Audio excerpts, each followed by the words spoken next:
Sounds check it out good. on Thanks, Netflix. Blake. And now let's go out to Hy-vee on Battlefield to learn more about the season's Putting the Ozarks First campaign. That's right. Tom joins us live alongside Convoy of Hope, one of the beneficiaries of this campaign. So Tom, tell us what's going on. Well, what's going on is, we're kicking off the Putting the Ozarks First. I am at Hy-vee, as you said, and one of the organizations that helps all of this work with getting food and supplies to people around the Ozarks is Convoy of Hope. Ethan Forhetz is with me today. Ethan, good to see you. Thanks to see you. Thanks for coming by. Yeah. Okay, you have to get something out of the way, and I know we just kind of talked about it a little bit. When people think of Convoy of Hope, they think, well, I thought this is Putting the Ozarks First. Convoy is out in, well, we have 2 wars going on, so you're all over the world. How is it that you're helping locally? I appreciate you asking that question, because we do like to point this out, that we do a lot of local things. And a lot of what we do is really try to empower the great local organizations that are already on the ground doing the great work. Okay. Convoy of Hope is known for getting supply. We have a 200,000 square foot warehouse we opened a couple of years ago. We've got a lot of supply in there because we have great corporate partners. We are able to get that supply to, so far this year, more than 90 partners we've worked with just within an hour of Springfield, and we've already given out more than $6.2 million worth of supply, groceries, those sorts of things, locally. That's in the Springfield area. Okay, that number that you point out then speaks to the need to have things like that, a food drive. 6.2 in how wide of an area? An hour of Springfield. An hour of Springfield. That's a lot of money, which means a lot of need.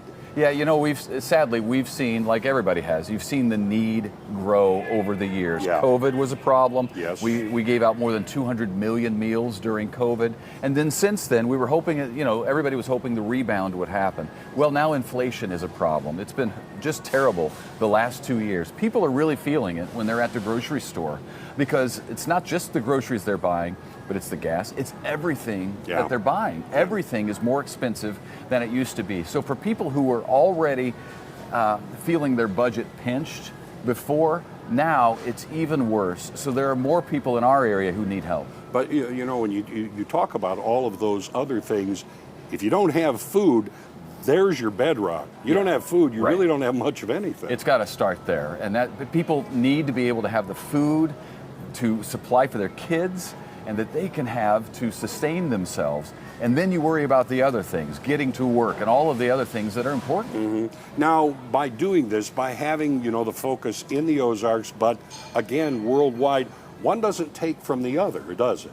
No, we're blessed to have great people in the Ozarks who donate to Convoy of Hope, especially this time of year. People are so generous to give. That's why it's so great to have these at the checkout aisles. It makes it so easy. People say, Putting the Ozarks First. Yes, I want to do that.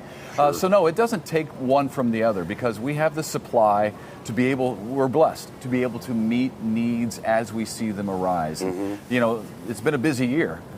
For disasters, for example. That's one of the things that we do. We set a record this year with more than 75. I think we're 78, 79 disasters. Last year was a record year for 75 disaster responses, and we still got a month to go or so.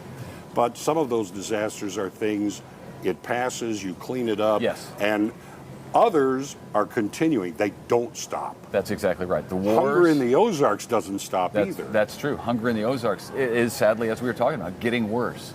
So, the more people can understand that and say, I want to do my part to help. And when we think about it, we're all blessed.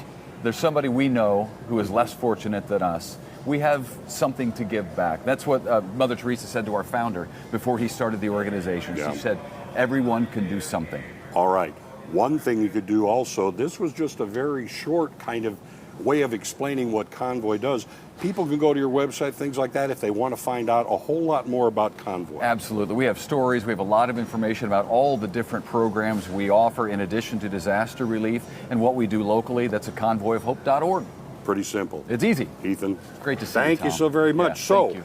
Come on out to Hy-vee. There are 3 ways to give. Of course, the barrels here, you bring non-perishable items, or they have these at the checkout with a QR code. You can also go to ozarksfirst.com or pick up one of these, and they'll check you out right at the register. We're going to be back here in just a little bit.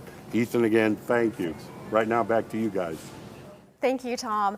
Convoy Hope will be forever one of my favorite organizations, and what an easy way to get involved with them and all the good that they do. Yeah, and Just this is a scan great little campaign. code. Yeah, a great way to get involved now. So. Coming up, Lori Smith